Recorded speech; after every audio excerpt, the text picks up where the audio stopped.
Phone করে তখন constantly phone করতেই থাকে কতক্ষণ আমি ধরবো না, তারপর ধরতে হয়। হ্যাঁ বয়াতি বল, আমার সেটের শুটিং হচ্ছে না, আমি কি করবো, চলো ও ডেট পাচ্ছি না, আপু তুমি বলো না, তুমি বলো।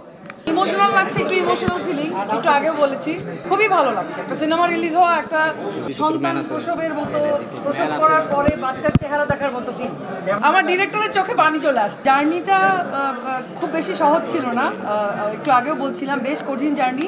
তবে এই পুরো জার্নিটাতে আমার মনে হয় সবাইকে, মানে জার্নি আমরা করতে না চাইলেও তোমাকে জার্নি করতেই হবে, এটা হচ্ছে এই লোকটা।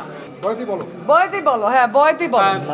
মানে প্রসব ব্যথা হয়তো 9 মাস, আমাদেরকে প্রায় 2 বছর ধরে ওই যন্ত্রণার মধ্যে রাখছে। 24 মাস আমাদের সবাইকে, প্রত্যেকটা আর্টিস্টকে, প্রত্যেকটা ক্রুকে।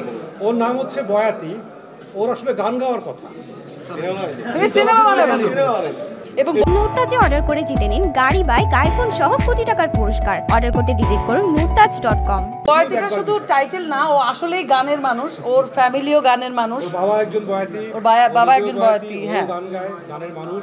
তো মাঝে মাঝে মনে হয়েছে ওকে আমি পিটাই ধরে, কিন্তু মানে থাকে না, আমি ওর সিনেমাটা নিয়ে এক জায়গায় একজনকে বলছিলাম যে সিনেমার একটা পর্যায়ে যে আমার এরকম সিচুয়েশন ছিল যে আমি করব না সিনেমাটা, আমি চলে যাব, থাকবোই না আমি এখানে।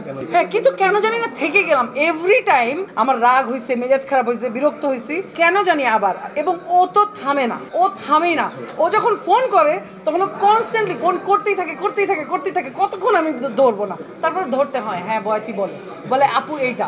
এমনও হয়েছে যে কথা ঠিক আছে বলে রাত 2টা 3টা 4টা 6টা, মানে each and every detail update সব কিছু ও দিত।